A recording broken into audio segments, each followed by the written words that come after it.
Assalamualaikum Ibu, selamat pagi. Iya, Pak. Kita senang bisa bertemu dengan Ibu pada pagi hari ini. Ibu masih ingat dengan saya? Masih Namanya siapa coba? cicipin. Oke, betul ya Ibu. Nah, bagaimana perasaan Ibu hari ini? Alhamdulillah saya merasa baik. Kalau semalam tidurnya nyenyak? Ya, lumayan Lumayan. tidak sering terbangun. Oke, jadi bagus sekali ya Ibu. Nah, sekarang saya mau tanya lagi, ketika Ibu menghadapi masalah, biasanya apa yang Ibu rasakan dan yang Ibu lakukan itu apa sih?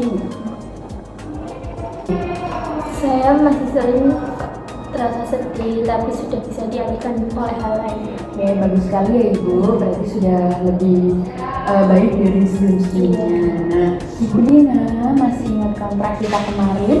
Iya, masih. Ya, hari ini kita akan berbincang tentang bagaimana cara melakukan hal-hal baik dan positif ketika sedang mengalami masalah. Tujuannya supaya Ibu dapat melakukan kegiatan positif saat menghadapi masalah ya Ibu. Untuk waktu pertemuan kita sekitar 15 menit, untuk untuk tempatnya di sini saja ya Ibu.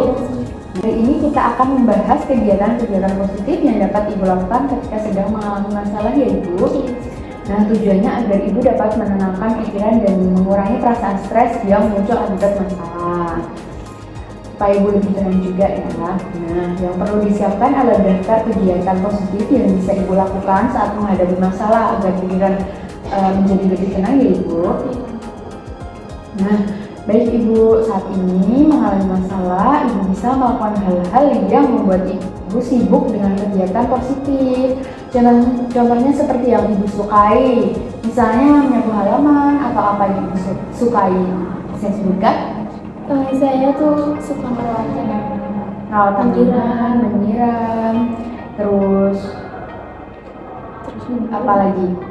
Terus suka berolahraga, Lari pagi. Oke, itu juga termasuk kegiatan positif ya. Bisa dialihkan untuk mengurangi stres terhadap diri. Oke, sekarang coba Ibu sebutkan kembali kegiatan-kegiatan positif yang bisa Ibu lakukan saat mengalami masalah.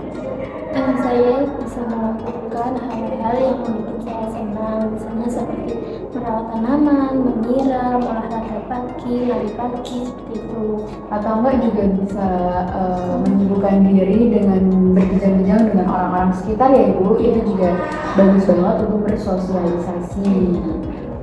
Nah, dengan melakukan kegiatan positif tersebut, Ibu dapat mengalihkan pikiran dari masalah dan merasa lebih tenang ya Ibu. Nah, sekarang bagaimana perasaan Ibu setelah apa yang kita bicarakan tadi? Saya merasa pikiran dan lebih bersemangat. Oke, nah sekarang Ibu Ina coba sebutkan beberapa kegiatan positif yang bisa Ibu lakukan saat menghadapi masalah. Sebutkan kembali coba. Kegiatan positifnya, saya bisa merawat tanaman, bersosialisasi dengan orang-orang di sekitar, mungkin berolahraga pagi, seperti itu. Nah, apakah Ibu bersedia melakukan kegiatan tersebut saat menghadapi masalah? Ya, saya bersedia. Oke, nah bagaimana kondisi Ibu sekarang? Apakah sudah tenang ketika mengetahui cara-cara untuk menghindari stres? Ya, sudah tenang. Baik, nah selama kita belum bertemu lagi, Ibu bisa melakukan kegiatan positif tadi ya Ibu, seperti menyapu, berolahraga, menyiram tanaman ya Ibu. Sekarang coba Ibu masukkan kegiatan tersebut ke dalam jadwal harian Ibu ya.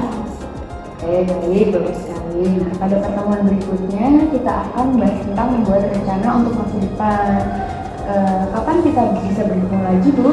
Besok tidak apa. Besok tidak apa-apa, mau pukul berapa? 9. 9, oke baik. Tempatnya di sini saja. Oke, nah kalau begitu saya izin pamit terlebih dahulu ya Ibu. Terima kasih atas kerjasamanya. Sampai jumpa di pertemuan keempat ya Ibu. Iya.